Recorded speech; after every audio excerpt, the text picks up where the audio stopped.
Amigos de la Caja de Pandora de los 40, tenemos una cita todos los domingos de 8 a 10 de la noche con Lo Desconocido. Su servidor y también mi contertulio DJ Toby hacen lo posible para traer las mejores investigaciones, para traer las mejores historias, los panelistas que además ya han estado en otras etapas de esta casa Los 40, cuando obviamente nos llamábamos Insomnia, pero ustedes ya saben que hemos cambiado de nombre y ese Caja de Pandora es literalmente como el mito, que se abre la leyenda, se abre esa caja y de esa caja salieron todos los males del mundo y lo único que conservó ahí al fin es la esperanza. Por eso dicen que la esperanza es lo último que se pierde. Entonces todas las noches de domingo sacamos cosas y siempre hay momento para estas entrevistas, para nuestros panelistas que no van a ser una sola vez, como les digo, que nos acompañen, sino que van a estar muchas veces más. Y mi invitado de hoy es un tipo con el cual venimos trabajando desde el año 2006. Ha pasado agua bajo el puente, querido Rafa Jordán, con las muy buenas noches. ¿Qué opina de este nuevo proyecto de la Caja de Pandora? Y, obvio,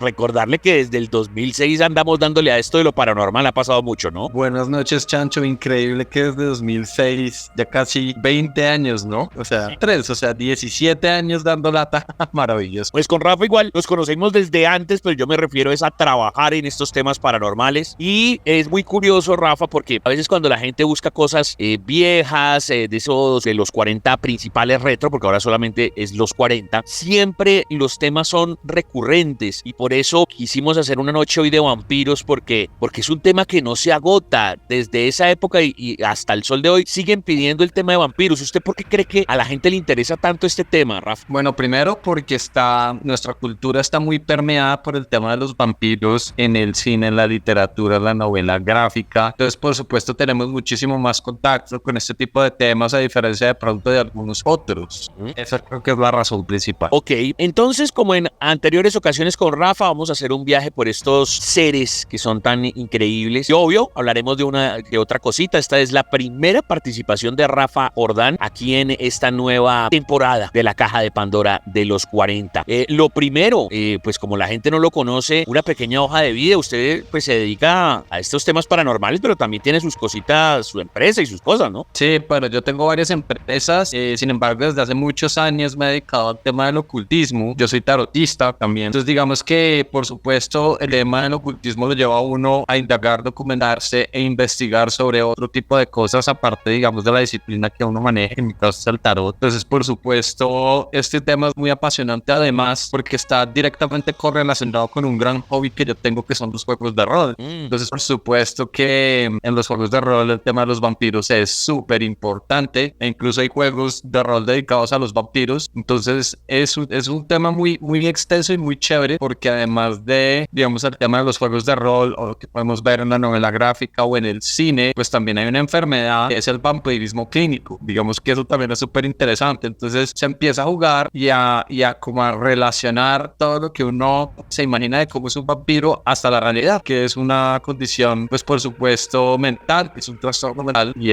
hay muchas personas que lo padecen. Entonces digamos que por ahí dicen que desde que el río suene piedras trae. Sí. El límite entre lo real y lo paranormal y lo que es real y no lo es, pues muchas veces es dependiendo de la persona que lo juzgue. Como siempre hemos dicho, el oyente es quien al final tiene la última palabra, como siempre. Ok, antes entonces de meternos un poco en eso que digamos es muy de la modernidad de videojuegos o juegos de rol, hablemos entonces de esos vampiros clásicos, de esos vampiros que son los que más conoce la gente, pero a lo mejor hay oyentes que hoy por primera vez prenden el radio, Rafa, y no sabrán quién es un Drácula. Parece una locura, pero hay gente que pronto no lo sabe. Entonces, de esos vampiros clásicos, ¿qué podemos decir, Rafa? Bueno, pues digamos que los vampiros clásicos, como usted bien lo menciona, pues está Drácula. Hay varios, ¿no? Todos vienen, o la mayoría de ellos más bien, vienen de Europa. Digamos, en la era moderna, desde la Edad Media, pero en la era moderna, por supuesto, pues tuvimos grandes obras literarias que nos dan un pequeño resumen de cómo era ese entorno en ese momento. Entonces, por ejemplo, Drácula es un vampiro, yo creo que el más famoso, además, me atrevería a decir, donde, digamos, está basado incluso en Vlad Draculea, que es Vlad, pues, como ya sabemos, Vlad Tepes, quien fue un noble y un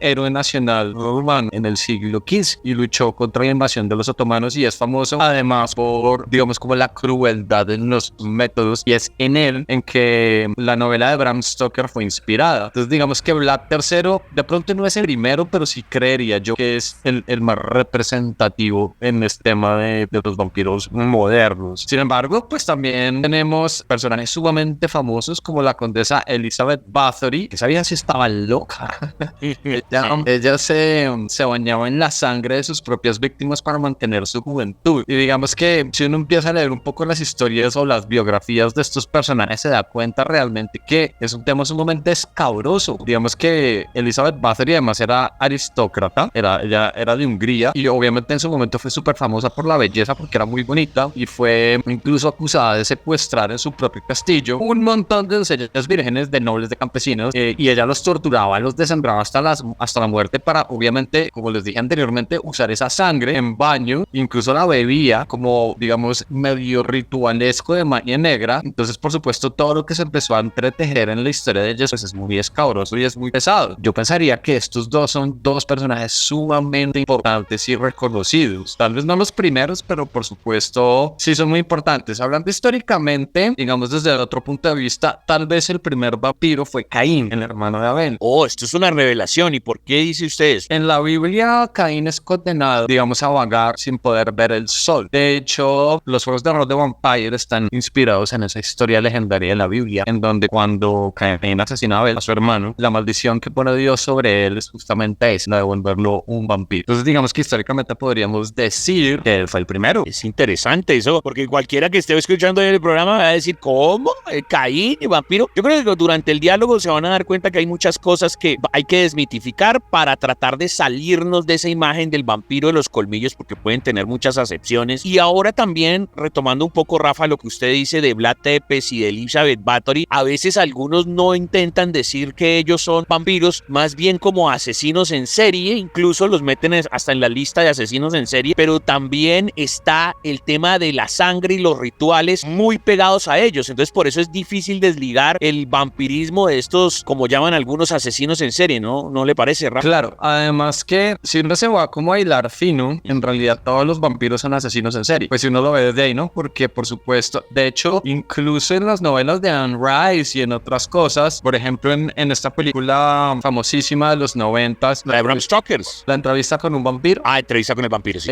Pues uno se da cuenta que cada uno tiene como un personaje o un arquetipo que prefiere sobre otro al momento de alimentarse, ¿sí? Incluso en la película, cuando están, digamos, le enseñando a la niña que cómo cazar y ese tipo de cosas, le dan como una somera inducción a qué tipo de víctimas deberían ser. Entonces, de entrada, si uno hila fino, pues básicamente sí hay una tendencia de cada uno de los vampiros con sus víctimas. Razón por la cual, por supuesto, es difícil, digamos, como esclarecer esa fina línea entre un asesino serial y un vampiro. Además, por el tema, digamos, de la sangre, porque digamos que estas dos historias particularmente, pues se les brinda ese tinte de vampirismo, es más por ese tema de la sangre que la muerte como tal. Digamos que en el caso de Elizabeth Bathory, ese tema de mantener su juventud, de beber sangre, etcétera, pues la hace, por supuesto, muy relacionada a lo que nosotros conocemos como vampiros modernos. Tepes, sin embargo, como fue la inspiración de Drácula, digamos que como tal la figura histórica, lo que él hacía era empalar a sus víctimas, ¿no? Sí. Entonces, digamos que en ese sentido, pues no tiene como una, digamos, correlación directa con el beber la sangre, aunque sí lo hacía, pero no tan así como de pronto la condesa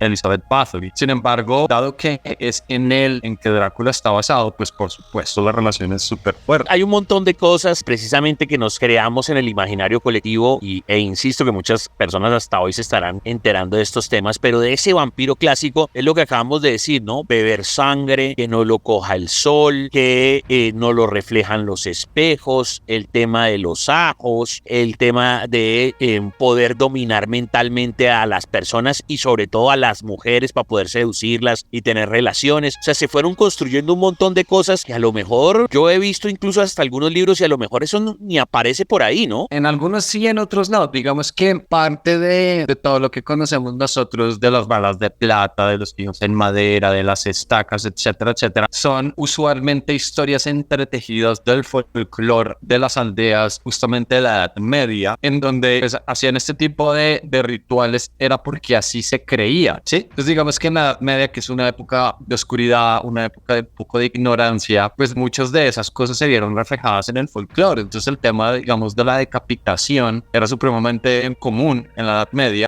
razón por la cual la única manera de asesinar a un personaje de estos que usualmente estaba correlacionado con entidades demoníacas, con la oscuridad y demás, era justamente una estaca en el corazón o a través de la decapitación. Sin embargo, digamos que el tema de los ajos, y es que hay varios, no solamente son los ajos, hay otro tipo de cosas que se utilizan, también viene, digamos, como correlacionado con cosas de brujería, dado que algunas especies y algunas plantas, por supuesto, tienen caracteres medicinales, y en esta época histórica, por supuesto, se mezclan ese tipo de cosas. Y por supuesto venimos de la cultura pagana, en donde hay rituales y otro tipo de cosas, donde la sangre es básicamente como la esencia misma de esa creencia. Entonces, por supuesto, se empiezan a entrelazar todas estas cosas, y a través que va pasando el tiempo, a medida que va pasando el tiempo, pues eso se va puliendo, y pues ya quedan cosas como estándares dentro de la cultura. Y por supuesto en los vampiros modernos lo podemos ver, que es la no reflexión en los espejos, por ejemplo, es un tema de brujería. Por ejemplo, todo el tema de las especias, el ajo en particular, el tema de los crucifijos, porque por supuesto la religión tiene un carácter predominante en esta época. Entonces, en ese orden de ideas, pues es importante. Claro, el tema del crucifijo en algún sentido, tratando de ser muy, no sé, como escéptico, uno decir, pero es que este es un monstruo, ¿qué necesidad hay como de comparar una cosa con la otra? Necesariamente estarían diciendo que el vampiro o Drácula o quien sea,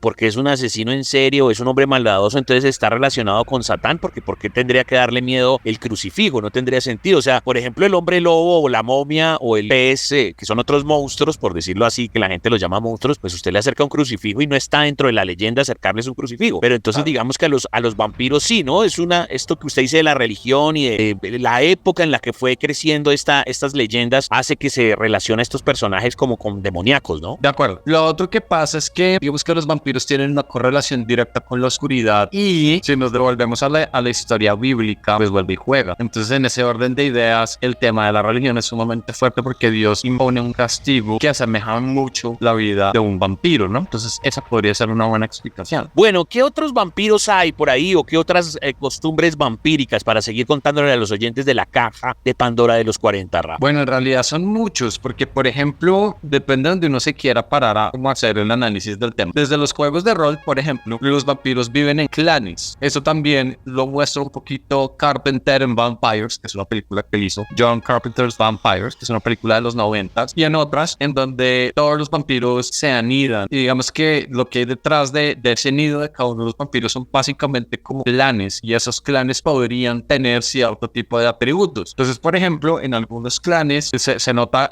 la super velocidad que puede tener un vampiro, por ejemplo. En otros clanes, el tema de con una sola mirada pueden hacer que las personas hagan su voluntad, por ejemplo. En otro clan, el tema de que la vida es mucho más larga, mucho más de lo común, quiero decir. Entonces, digamos que dependiendo de donde uno se quiera parar, existen pues muchas interpretaciones de cómo se dan los vampiros y qué tipos de vampiros hay. Digamos, en los juegos de rol particularmente, que están segregados en diferentes clanes, que son la bruja, sombra, Nosferatu, etcétera. Bueno, Nosferatu además es otro de los vampiros famosos. Tienen cierto tipo de poderes, ¿no? Digamos que ya en la actualidad, digamos, desde Hollywood y desde potico la novela gráfica y lo que es el vampiro moderno, son como 3 o 4 poderes como estandarizados. El primero es el tema de la velocidad, ¿no? Entonces se mueven ultra rápido, y eso lo vemos incluso en Blade y otras películas, digamos, basadas en novelas gráficas. El tema de alimentarse con la sangre, el tema de los colmillos, el tema de que si pierden un miembro lo pueden reparar fácilmente. Entonces, digamos que eso es largo.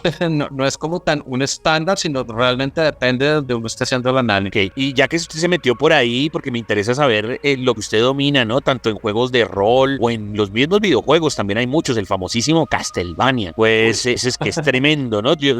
Crecimos, esta generación, bueno, estamos hablando, hay mucha gente joven que nos está escuchando, pero esta generación creció con Castlevania y eso era una locura. También, obviamente, un combate de vampiros. Pero, ¿qué juegos de rol hay o videojuegos? Y para que nos expliques un poco más de esos personajes, porque hay mucha audiencia joven que le gusta este tema. E incluso hoy, que también se hace el tema de videojuego vía streaming, seguramente hay muchos juegos de estos, Rafa. Sí, yo no estoy muy seguro de los videojuegos. Por supuesto, Castlevania, que es de cuando nosotros éramos niños, y yo amo ese juego, es buenísimo. Digamos, desde los juegos de rol está Vampire, que tiene varios sabores, está The Masquerade, y por supuesto ahí era lo que hablábamos un poco de los clanes, que son más o menos por sectas. Entonces están divididos en varias sectas y cada secta tiene unos clanes. Entonces, por ejemplo, Camarilla, que es una de esas sectas, está dividido en Bruja, en Nosferatu, en Toreador, en Tremere, en Venture, Adventure, está el Sabbath, que es la sombra, está clanes independientes, que son bueno, realmente son un montón, ¿no? No me acuerdo de todos de memoria, pero así más o menos son esos. Ravnos también independiente. Entonces digamos que dentro de la mitología del juego, lo que se busca es que el personaje sea un vampiro, pertenezca a un clan y una secta, y por supuesto es la vida de ese personaje como a través de estos poderes o estas concesiones que la oscuridad le otorga, va teniendo más poder, y al final digamos es un juego de supervivencia. Básicamente los juegos de video son muy así, son de sobrevivir unas situaciones o unas aventuras o historias que son muy claras dentro de una línea dramática, y por supuesto la historia es como uno encarnaría justamente la vida de un vampiro. Entonces digamos que realmente hay un montón, pero también en la novela gráfica, y que no la quiero dejar por fuera, es porque la novela gráfica de alguna manera se encargó bien de darnos a conocer cómo son los vampiros. Entonces tenemos por ejemplo a Blade, que es súper importante, y no me acuerdo el nombre de la película que salió el año pasado con el man que hizo del Joker, que le fue como a los perros en misa, y de hecho en esta película tampoco le fue bien, pero de todas maneras sí hay como un gran entendimiento desde la novela gráfica y desde el cine sobre los vampiros. ¿Morbius puede ser? Morbius, gracias. Sí, esa era. Morbius, con Jared Leto. Con Jared Leto, que le fue terriblemente mal. A mí no me parece tan mala, pero Morbius es un personaje increíble de Spider-Man, y Morbius se alimenta a través de las manos. Eso es un video, ese personaje es muy show. Entonces digamos que en ese orden de ideas, los vampiros son súper importantes a nivel cine y a nivel novela gráfica. Incluso hubo una saga en los 90s, 2000s que eran vampiros contra hombres lobos, que además siempre ha ocurrido, ¿no? Como que son enemigos a muerte. Incluso en series de televisión un poco más modernas como True Blood, no sé si usted la vio, de HBO, es la historia de básicamente un vampiro moderno en donde a través de la tecnología sacan una sangre artificial, entonces no tienen que estar matando a gente, aunque algunos todavía lo hacen, y se entretejen un montón de cosas súper interesantes, porque además es como una historia que podría pasar, digamos, en Estados Unidos fácilmente. No hay que ponerse a imaginarse un montón de cosas, sino es una historia muy típica. Sí. Entonces digamos que ya los vampiros son un tema que yo creo que todo el mundo conoce, sobre todo desde Drácula. Es que hasta las paletas. Sí, ya que estamos en octubre, ¿no? Es un tema muy lúdico y todo, y sabemos que hay un montón de cosas de marketing, pero la gente, hombre, pide esa paleta como si fuera, yo creo que hay un tema subliminal incluso, ¿no? No puede ser, que ya es una vaina que parece hasta exagerado. Sí. Lo que pasa es que da para mucho, porque es que los vampiros tienen, ¿no se acuerda de Twilight? También, bueno, el mismo Crepúsculo, digamos, es la versión light, mucha generación también creció con eso, y también, ojo, en Twilight también hay relación hombres lobo con hombres vampiro, ¿no? Ajá, entonces digamos que pues es interesante en la medida, bueno, a mí no me gusta mucho, las películas no me gustaron mucho, me parece que no están de mi estilo, digámoslo así. Los libros son un poquito más interesantes. Yo llegué a esos libros por mi hermana, como a mí no me parecían malos si quieres leerlos, y los leí. Lo que pasa es que no es la historia que uno está como acostumbrado, es algo bien diferente, sí, porque además pueden estar en el sol y se reflejan un poco de cosas. Yo soy un poco más del estilo lúgubre del vampirismo, sí, entonces Morbius me parece súper chévere, Blade me parece súper chévere, Drácula me parece súper chévere, Entrevista con el vampiro me parece una excelente película, y así. Ok, ahora, ya que llegamos a este punto pues de la modernidad y eso que estábamos hablando ahora, como de desmitificar un poco que necesariamente el vampiro pues es el tipo de la capa y los colmillos, y de hecho se lo acaba de decir, el mismo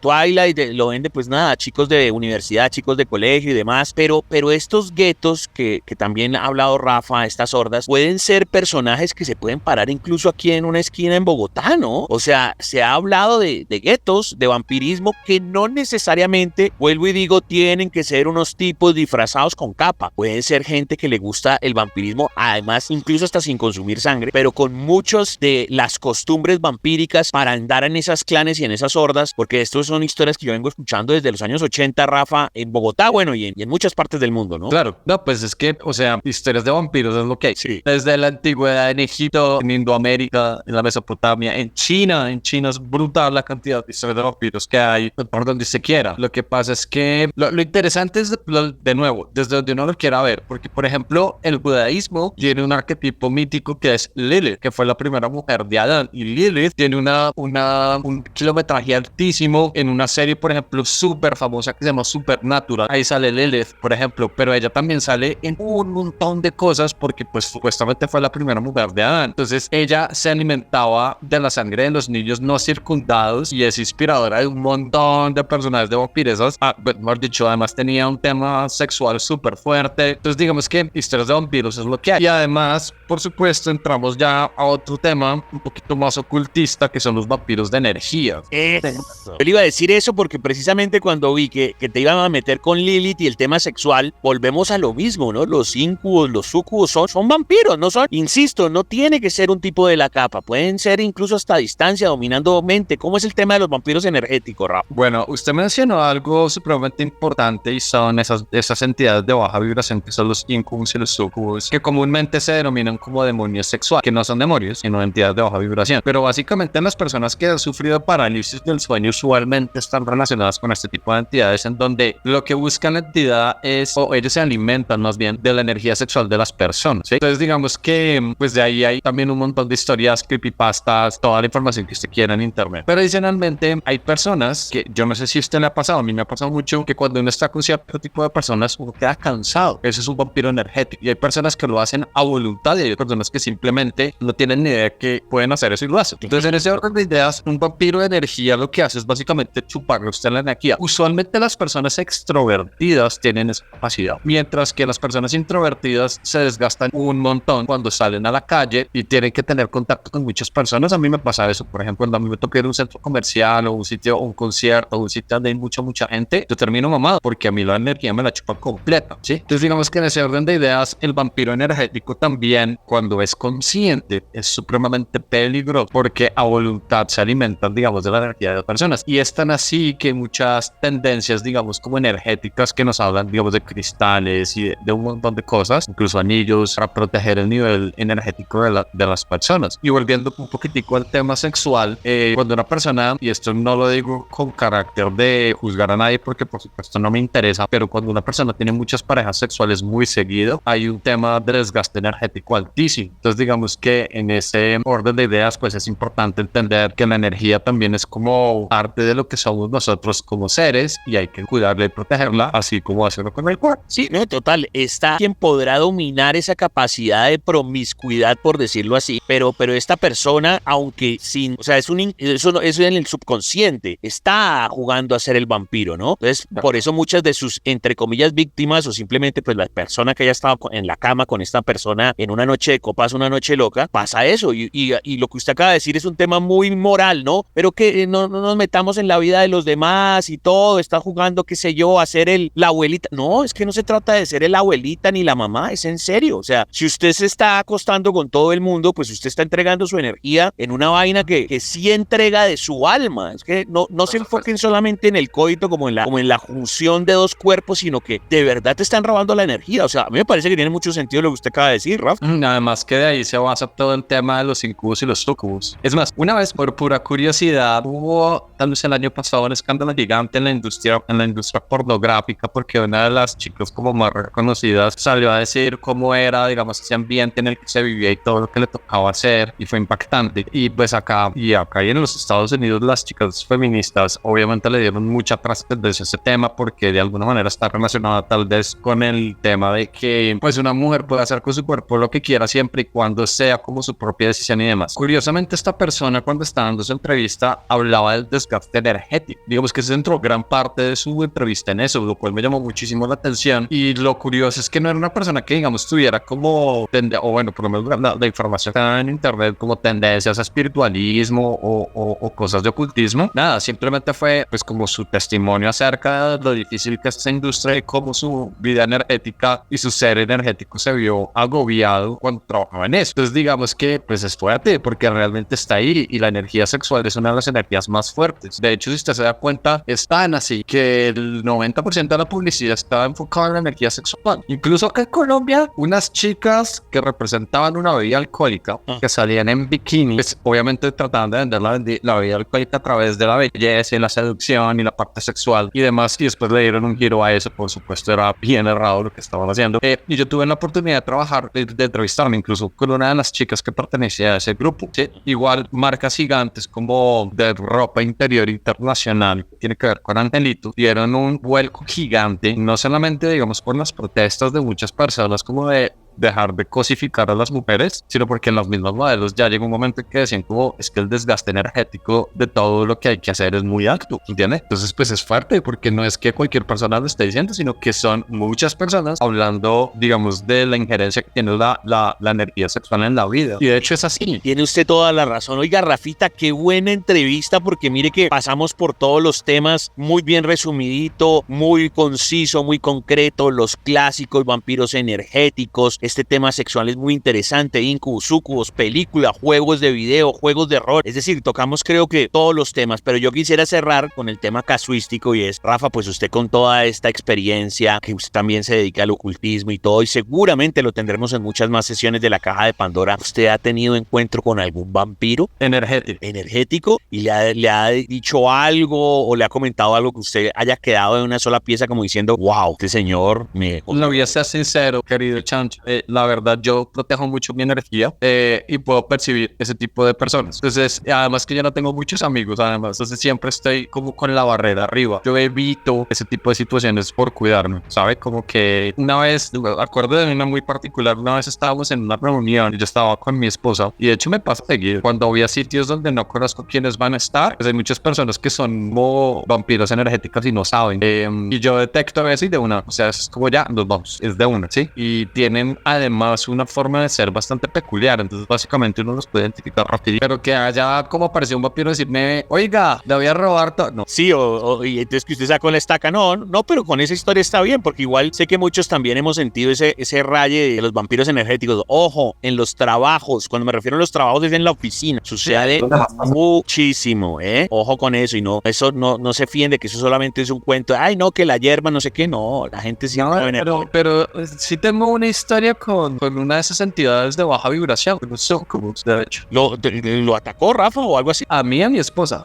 Mi esposa tiene una característica, ella podría ser fácilmente medium, solo que no se le mete como tan de frente. Entonces, una vez a través de una lectura de un tarot que me hicieron a mí, lo que yo hice, porque a mí me pasaba algo muy curioso, y es que ninguna de las relaciones románticas que yo tenía me prosperaba. Yo tuve relaciones larguísimas, súper serias, pero al final del día se terminaban desbaratando por muchísimas razones. Y en esa lectura del tarot salió justamente la presencia de una entidad del bajo astral, ponerle un nombre, donde yo tengo un grupo de tertulias de ocultismo con varios maestros que son personas muy tesas, entre ellas Alberto, que pues por supuesto ayuda mucho en este programa. Básicamente después de toda la conversación que tuvimos, deducimos que era pues una entidad de estas de baja vibración. Incluso a mí me tocó hacerme baños con ruda y con cuerno de ciervo y hacer oraciones y de todo hasta que me la pude quitar de encima, pero fueron muchos años de ni siquiera yo saber que estaba ahí. Sin embargo, mi esposa sí la detectó muy rápido. Una de las cosas que pasan con este tipo de entidades es que usualmente son invisibles para la vida, entonces uno no sabe que la tiene y tiene que alguien más decir, y eso es una mierda, porque si usted no sabe que tiene un problema, ¿cómo lo va a enfrentar? Pues Rafita, hombre, muchas gracias, fue una gran sesión, lo tendremos más repetido en la Caja de Pandora, así que despídase con un saludo para los oyentes y sus redes sociales, Rafita, porque siempre va a estar aquí en su casa la Caja de Pandora. Muchas gracias, Chancho, por la invitación. Recuerden seguirme en mis redes sociales en Instagram como Rafa Jordán Gelo con H y en Twitter como LA el número 7 sombra @ la 7 sombra. Espero que todos tengan una muy feliz noche y muchísimas gracias por la invitación, querido amigo. Gracias, Rafita. Nosotros seguimos aquí